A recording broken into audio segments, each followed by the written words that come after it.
The following interview is a presentation of Ofiɔ Media.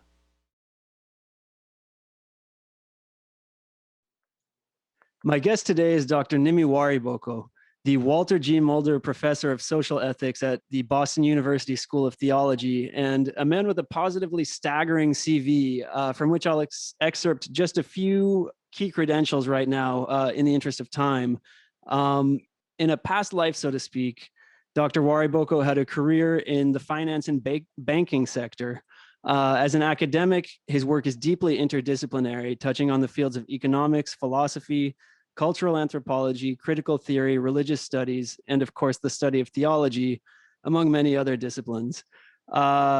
He's the author of a staggering number of books and articles and has edited several very interesting volumes as well. His monographs include The Mind of African Strategists, a study of Kalabari management practice, God and Money, a theology of money in a globalizing world, Nigerian Pentecostalism, and the Charismatic City.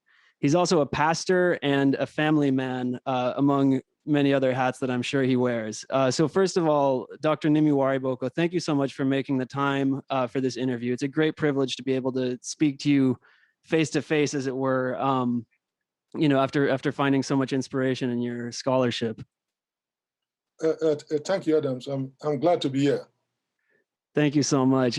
There's a lot that I hope to be able to cover today, but I want to start with some very basic biographical questions. The first thing, I believe that you're a Kalabari man from the Niger Delta in Nigeria.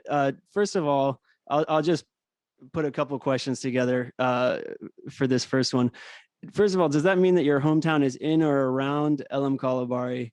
And also, would you mind saying a few words about your parents, both who they are as individuals and also whether they descend from any particular canoe houses? And finally, would you be so kind as to say a few words also about the meaning of your name, Wariboko?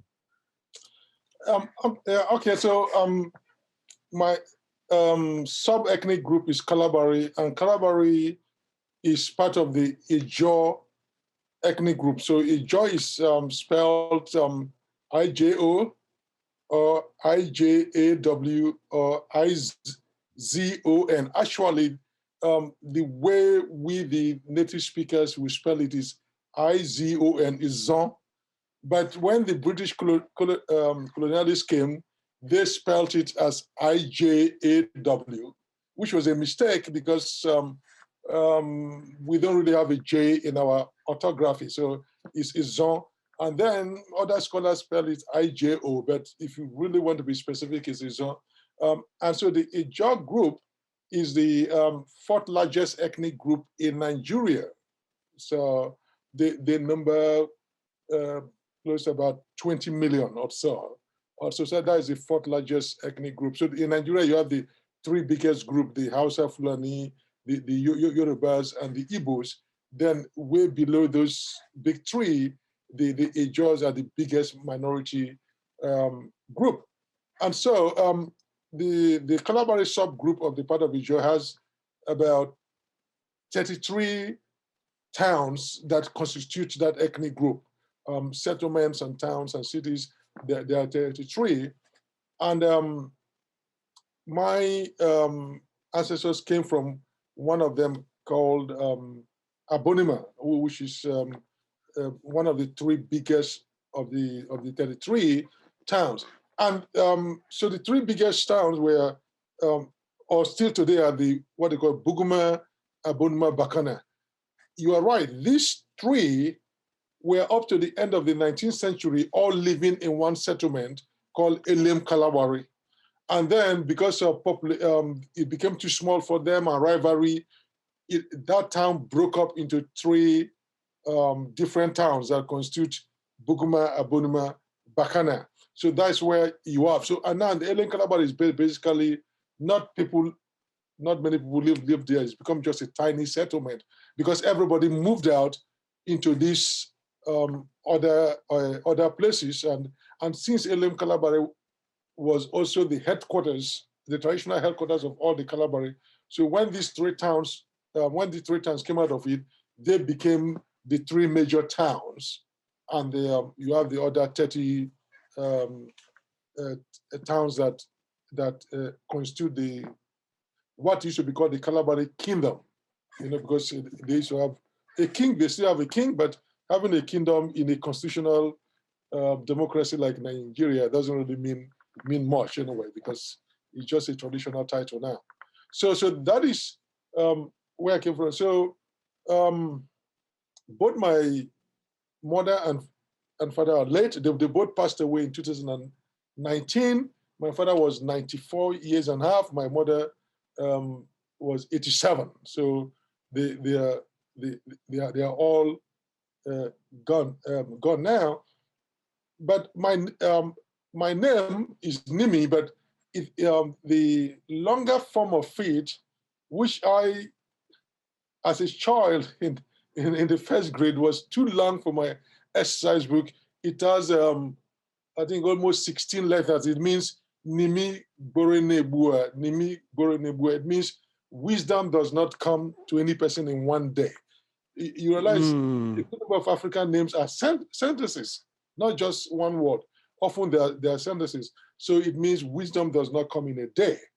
And so if you are a first grade student and you have to poop it and you have to write it on your book, and if you get it wrong, well, the teacher, you could get the air of the teacher, could get the teacher angry. So I quickly realized that I could spell the first four early, and so I began to use that name, Nimi, so that's how the Nimi came. But of course, even in my culture, people that answer that name would often shorten it to Nimi, because it can be authoring a sentence anytime you are calling somebody. So I will limit it to Nimi, Nimi also. So that's how the name came about. So it was one of the first act of self-identity that I have to give self as a 7-year-old in the first grade, right?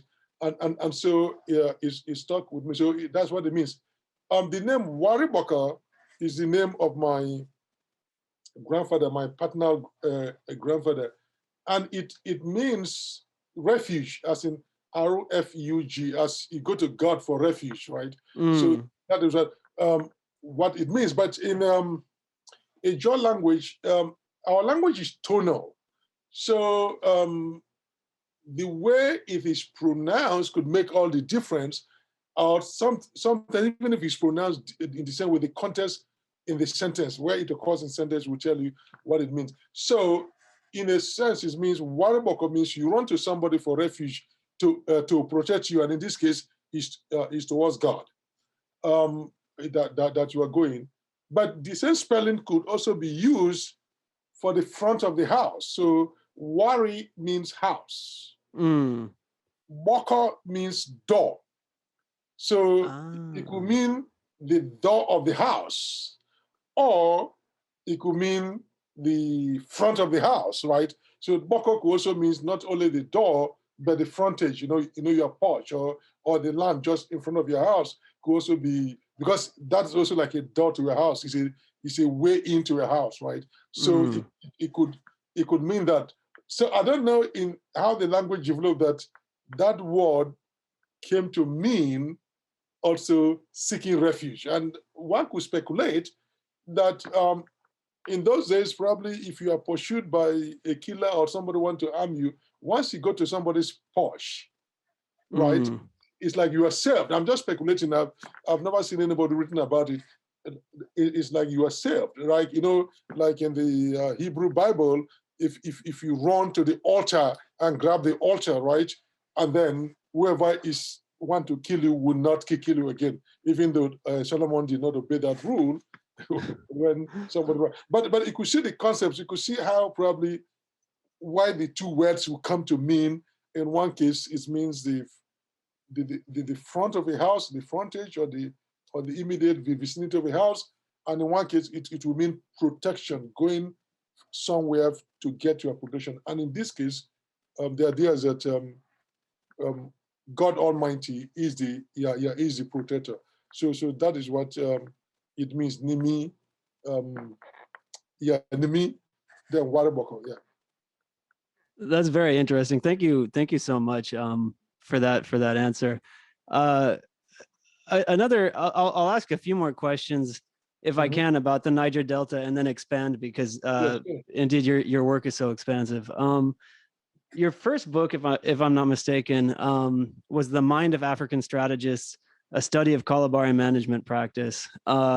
In your estimation, is there value to be gained by, let's say, people in the Americas and elsewhere in the world learning about Kalabari management practices and perhaps also about Kalabari political concepts like Amakri, which, from what I understand, is a notion of sort of statehood and belonging that could be translated as city earth. And I'll also just tack on a follow-up question there. Can you reflect on any such concepts from the Kalabari tradition that you view as having some relevance to any modern day struggles that people are engaged in, either in Nigeria or beyond? Um, yes, actually, the Mind of African Strategists that came out in '97 was my third book. My first book was Financial Statement Analysis, so this was '93. Then my second book was '94, and that was '97.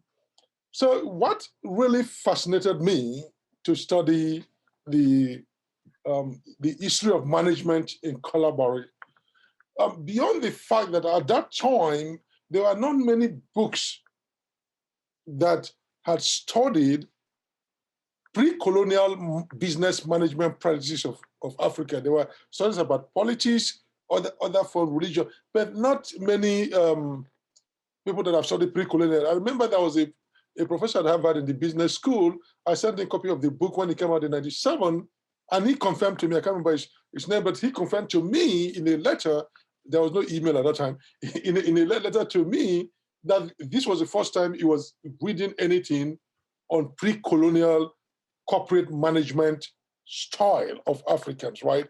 Mm. And so that was not the immediate reason that led me to the book. What happened is that I had gotten my MBA from Columbia Business School in finance and accounting, and I was working on Wall Street as a M&A specialist and also management consultant. And I happened to travel to Abonima, my town, the Kalabari area. And when I went, I'm part of a compound, and two sides in the compound were fiercely engaged in a lawsuit, and that lawsuit concerned who is supposed to be the chief of the area. And the argument they were posing about who has the right to be chief was that one group said that the people who were ruling said that they began to rule from about 1830s, about maybe 1836. They've held that post continuously for over 150 years. But the children from the other side that was contesting them says, no, it was our chieftaincy that you took away. And now after 150 years, we want to regain it back. And the argument of the guys ruling now said was that, yeah, that's what happened. But in about the 1792 to about 1836, or there was 1796 or thereabout to 18 in the 1830s, for 40 years, that your corporation collapsed. So there was no viable corporation to produce a chief. And this is important for two reasons. Like many people would think that the Calabaris today trace their lineage through blood.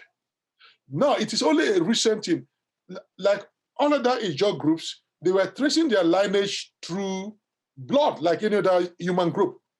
But they began to engage in the transatlantic slave trade and the Atlantic trade after the slave, before the slave trade and after the slave trade. So from about 15th, 16th century down to the 20th century, they became involved. They were one of the major middlemen on the west coast of Africa, both pre-slavery and after slavery. And therefore, corporations begin to form. So it was a lineage that would now begin to employ other people from other parts of southern Nigeria. and they'll begin to have war ammunition, so anything that would make them protect themselves against slave raids, and they begin to have economic systems, right? So it was cooperation, and some of those chiefs at that time would employ up to 600, up to 1,000 people. Like one particular chief, Jaja from another Ijaw group, according to one estimate in the 1860s, his total income from his trade was about 200,000 pounds. That's a lot of business to be doing in the 1860s. And so... sorry, that was palm oil trade or what? Yeah. He was at that time palm oil trade, slave trade has ended. So they'll begin to form corporations, and they did that.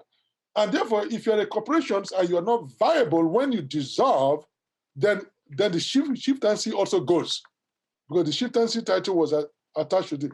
And so what this group that's ruling was arguing that the original corporation went bankrupt, and for 40 years couldn't rise up to be a viable corporation again, because you may start to do business, but there are certain standards that the other chiefs that you have to maintain, like a certain level of war preparedness, of war materials, men in soldiers, wealth, children, everything. If you don't rise up to that level, they will not restore the chieftaincy.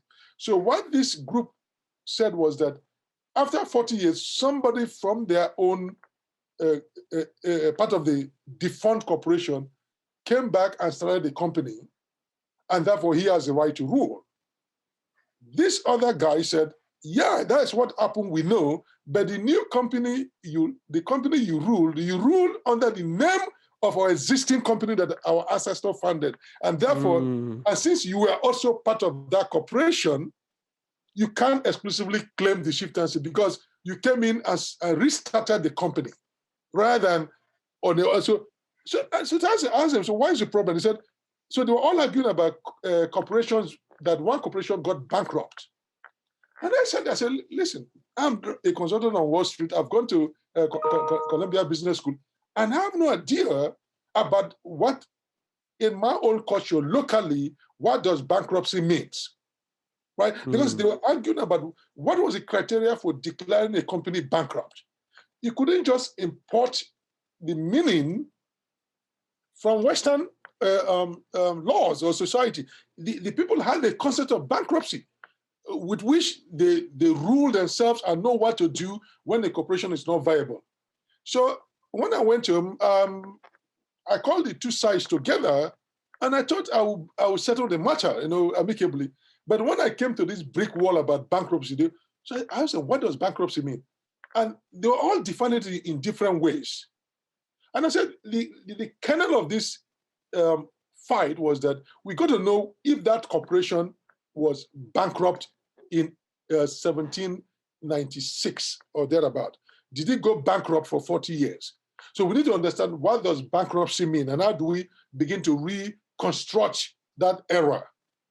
That is what led me, so I suspended my arbitration, came back to New York, and begin to get the archives and other things I could get to begin to reconstruct. And my thinking was, if one has to give the people in the contest or in the conflict the meaning of bankruptcy, one has to create the social context, the corporate rules and all that, so that it makes sense. You can't just block it, right? So in trying to create that, I end up writing a whole book about how did the corporation system started, and its dynamics, what are the cultural implications and everything.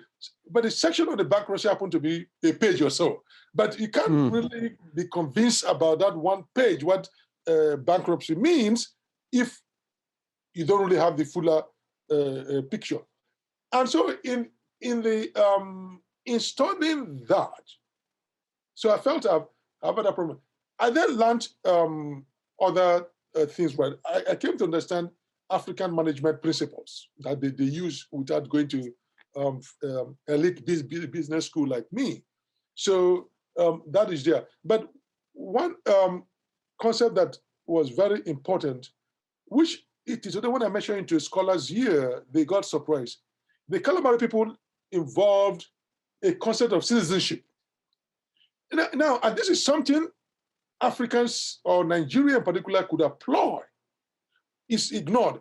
And I read the work of an African scholar, Madani, about the Rwanda problem.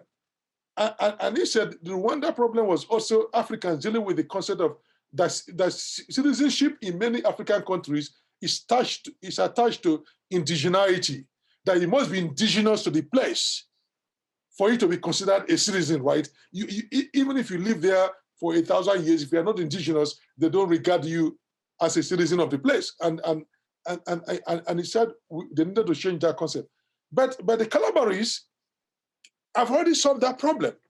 So I discovered that in Kalabari, to be a citizen means that you don't need to be born in that area. You don't need to have a lineage. Of course, they've already changed the meaning of lineage from blood to people who work as a group in a corporation. You see, that change have already occurred.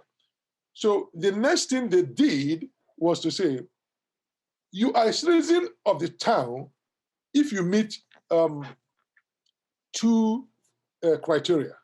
You speak the language. And number two, you understand the culture, their way of being. So annually they will have a dance festival, especially for the men or so, and where part of the dance is that they ask you questions about different things in the community, especially about where the different gods are located, where their shrines are. If you know that much about and you can speak it in the language, it's an index that you know the language. So this is an important concept from that era. But in Nigeria, we're still dealing with the problem, right? If I go to, let's say, in a place like Kano, I will never be considered an indigenous. I won't be allowed to contest election, even though I lived there for 30 years, because I will never be an indigenous. I'll be seen as an German. But this Kalabari people solve that problem. If you live there, it's not how long you live there, but you learn the language and you flow with the culture, you can be anything. And to make this point clear, I looked at the kind of treaties that the chiefs signed with the British, because when the British came, they declared them a protectorate, or they had a different treaty. So when Britain was forming Nigeria, they brought these different groups that they had the treaty to make one country.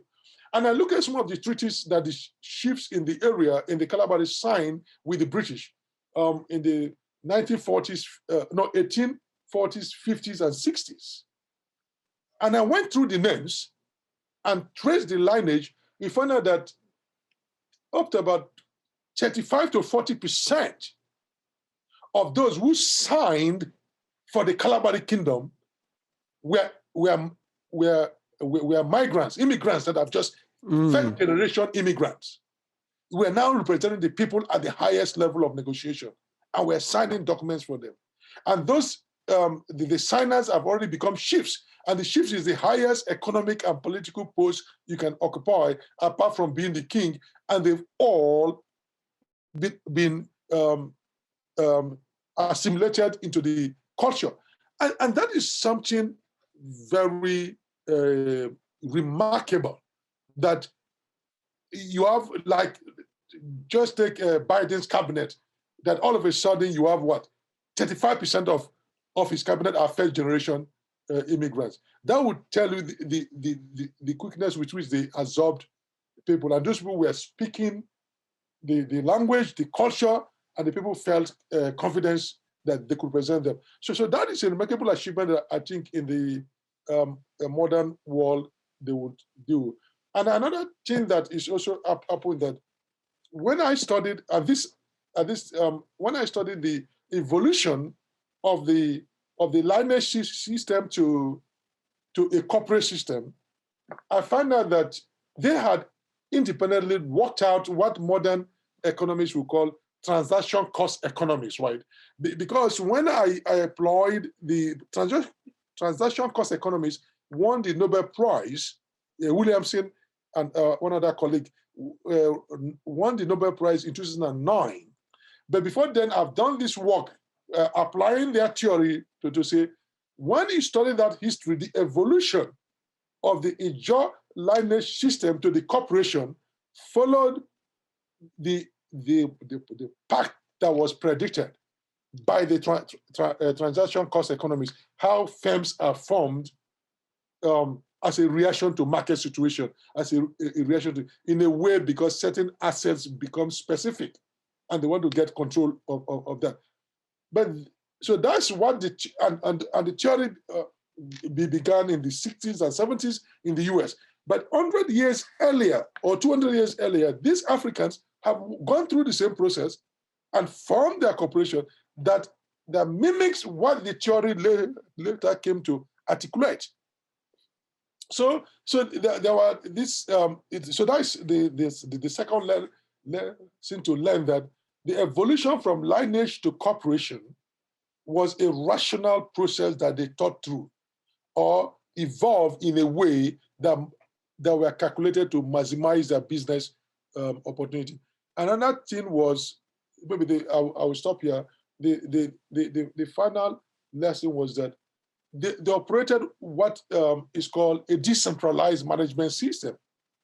It was completely decentralized. It was not top down, and it was something you could also call management by objectives, not by that directly controlling anybody. They would set objectives for the younger ones, for the junior ones, and if you fulfill those objectives over and over again, you will become a corporate owner. The owner of your corporation will create a separate corporation for you and send you off. You will become the CEO of your own, and you will repeat the whole process. So it was, in a sense, an entrepreneurial system where one entrepreneur will create other successful entrepreneurs that also work for him. So if you don't work for a CEO and remain a worker for the rest of your life, you will be set up to be a CEO.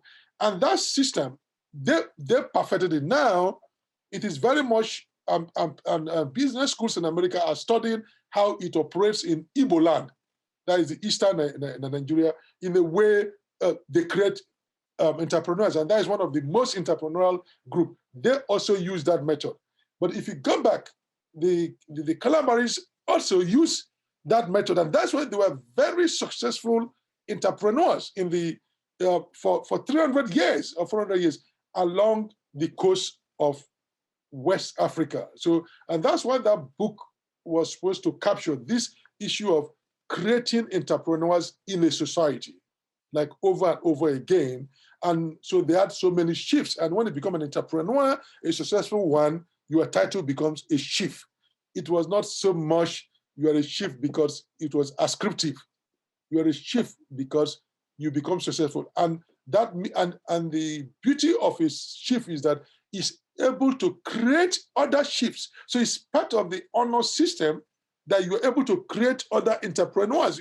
It's not to your advantage, or it's not to your pride that you crush on people working with you. You try to select among them the good ones, and tomorrow you make them, they also become owners of corporations, and they run their businesses that are independent, and you encourage them to do the same thing. That's why that society was so successful, right? I mean, one example was that in the 19th century, these guys were in Africa. They were going for medical checkup in London. People don't have that idea. Some of them were rich that they were going to medical checkup in London. Like Jaja, who is from an adjoining ethnic group, was so rich and powerful that he employed an African-American woman as his private secretary by the 1860s. Wow, I had no idea. That's fascinating. Yeah, a woman from, she became his secretary or so.